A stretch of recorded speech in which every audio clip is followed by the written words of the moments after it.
آقا دو عالم علیہ الصلوۃ والسلام نے ارشاد فرمایا کہ انسان جتنے گناہ کرے گا اللہ اس کے گناہ یا کبھی معاف کر دے گا، کبھی ان کی پردہ پوشی کر دے گا، اور کبھی آخرت میں ان کا عذاب دے گا۔ لیکن وہ گناہ جو اولاد ماں باپ کے حق میں کرتی ہے اور ان کی دل آزاری کرتی ہے، ان کو اذیت دیتی ہے، ان کے دل دکھاتی ہے، اور اسی ناراضگی کے عالم میں اس کے ماں باپ دنیا سے رخصت ہو جاتے ہیں، تو پھر وہ انسان ذلیل و خوار ہو کر دنیا سے جاتا ہے۔ اس کا عذاب دنیا میں بھی لوگ دیکھتے ہیں، قبر میں بھی ہوتا ہے، اور آخرت میں بھی اس کو عذاب دیا جاتا ہے۔ تو ایسے موقعوں پر ہمارے لیے ضروری کیا ہے کہ اللہ نے اگر یہ موقع بھی ہمیں عطا کیا تو یہ ہمارے لیے کس انداز میں رحمت بن رہا ہے کہ آپ یہاں بیٹھ کر اپنے ماں باپ کی وہ شان سن رہے ہیں کہ جن لوگوں کے دل غفلت میں ڈوبے ہوئے ہیں، اور آج جن کے ماں باپ زندہ ہیں یا زندہ نہیں ہیں اور انہوں نے ناراضگی میں رخصت کر دیا، زندہ ہیں تو وہ ابھی بھی موجودہ حالات میں ناراض ہیں یا دکھی ہیں اولاد کی طرف سے، تو آپ کے پاس آج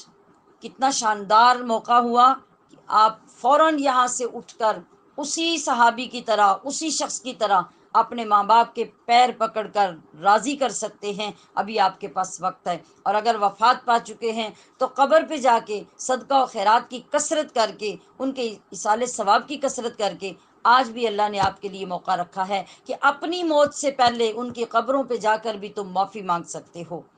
ہم ان باتوں کی طرف کبھی دھیان نہیں کرتے، اور زندگی میں ماں باپ کو ناراض رکھ رکھ کر ان کو تنہائیوں میں چھوڑ کر ہم یہ سمجھتے ہیں کہ ہم بڑے بڑے عہدوں پہ فائز ہو گئے، ہم نے دنیا کما لی، اب ماں باپ بوڑھے ہو گئے، ان کو نہ ہماری بات کی سمجھ آتی ہے، نہ ہماری فیلڈ کی سمجھ آتی ہے، لہٰذا ان کے پاس تو بیٹھنا بھی بیکار ہے، بات کرنا بھی بیکار ہے، وقت ضائع کرنے والی بات ہے۔ تو عزیزات محتشم، اس عذاب سے ڈریے، اور مرنے کے بعد رونے سے پہلے ان کی زندگی میں رو کر ان کو راضی کر لیجئے، ان کے قدم پکڑ کر راضی کر لیں۔ کیوں؟ اس لیے کہ اللہ کے محبوب نے ارشاد فرمایا کہ باپ کی رضا میں رب کی رضا ہے، باپ کی ناراضگی میں رب کی ناراضگی ہے۔ اور کبھی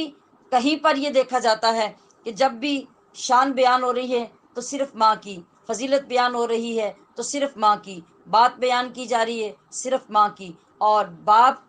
کے موضوع کو ختم کر دیا جاتا ہے، یا پھر جزوی طور پر اس کو بیان کر کے اکتفا کر لیا جاتا ہے۔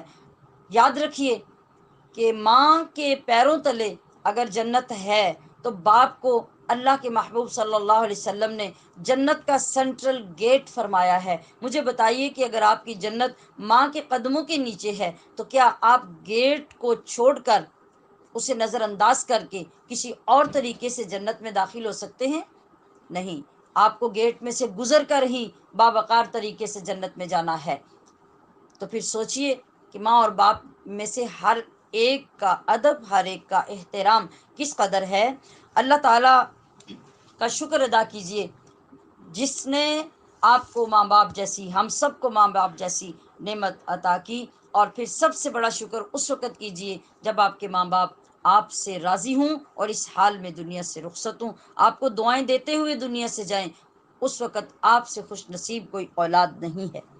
ہر لمحہ، ہماری ہر سانس میں ہمارے دنیا سے چلے جانے والے ماں باپ کے لیے دعائیں ہونی چاہیے، ان کے لیے صدقے کا، ان کے لیے خیرات کا، ان کے لیے ثواب کا اہتمام ہونا چاہیے، اور ہمیں ہر وقت اسی طرح فکر ہونی چاہیے جس طرح ہمیں اپنے لباس کی، اپنے جسم کی، اپنی خوراک کی فکر ہوتی ہے۔ ہم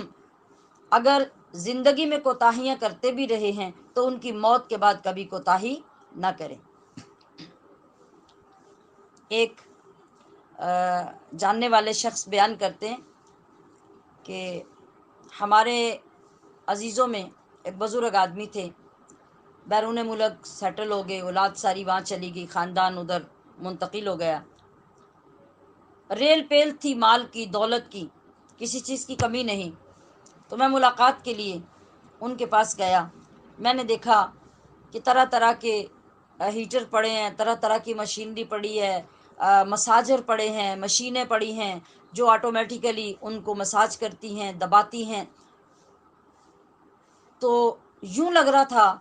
کہ جیسے کروڑوں نہیں اربوں کا مالک یہ خاندان، کہ اس کے اندر کسی چیز کی کمی نہیں.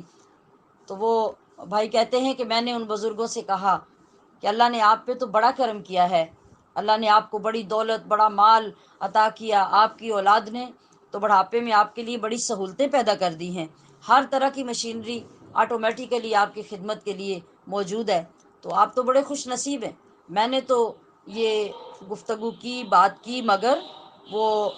بزرگ میری بات سن کر رونے لگ پڑے، ان کی آنکھوں سے آنسو جاری ہو گئے. تو کہتے ہیں کہ میں نے رونے کی وجہ پوچھی تو بزرگ نے روتے ہوئے جواب دیا کہ مجھے اس عمر میں ان مشینوں کی تو ضرورت نہیں، کاش کہ میری اولاد دن میں 5 منٹ مجھے دے دیا کرے، میرے پاس بیٹھ کے بات کر لیا کرے، میرا حال پوچھ لیا کرے، مجھے دیکھ لیا کرے. تو ان مشینوں سے تو مجھے سکون نہیں مل سکتا، ان مشینوں سے تو میری صحت ٹھیک نہیں ہو سکتی. ہاں اگر 5 منٹ میری اولاد میرے پاس بیٹھنے لگ جائے تو اللہ میری صحت بحال کر دے، مجھے اطمینان قلب نصیب ہو جائے، میرے اندر طاقت لوٹ آئے. تو عزیزات محترم، آپ نے دیکھا کہ یہ المیہ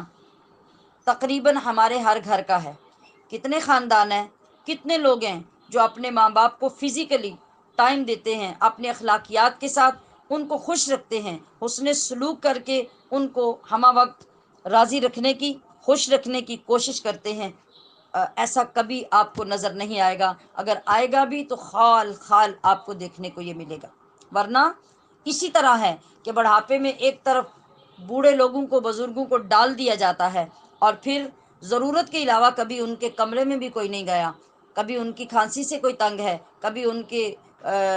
ریشے سے کوئی تنگ ہے، کبھی ان کی ہائے ہائے سے تنگ ہے، کبھی ان کی بات سمجھ میں نہیں آتی، بات جوان کچھ کرتے ہیں، بوڑھے کچھ جواب دیتے ہیں، اور ان باتوں سے تنگ آ کر نہ پوتے پوتیاں، نہ نواسے نواسیاں، کیا اپنی سگی اولاد، بیٹے بیٹیاں بھی اوائڈ کرتے ہیں. ہمارے پاس اتنا ٹائم ہی نہیں کہ ہم ان بوڑھوں کی بیٹھ کے باتیں سنیں. یہ وہ لمحہ فکریہ ہے جب ہم اس کو ہاتھ سے گنوا دیتے ہیں تو اس وقت پھر ہم ساری زندگی روتے ہیں.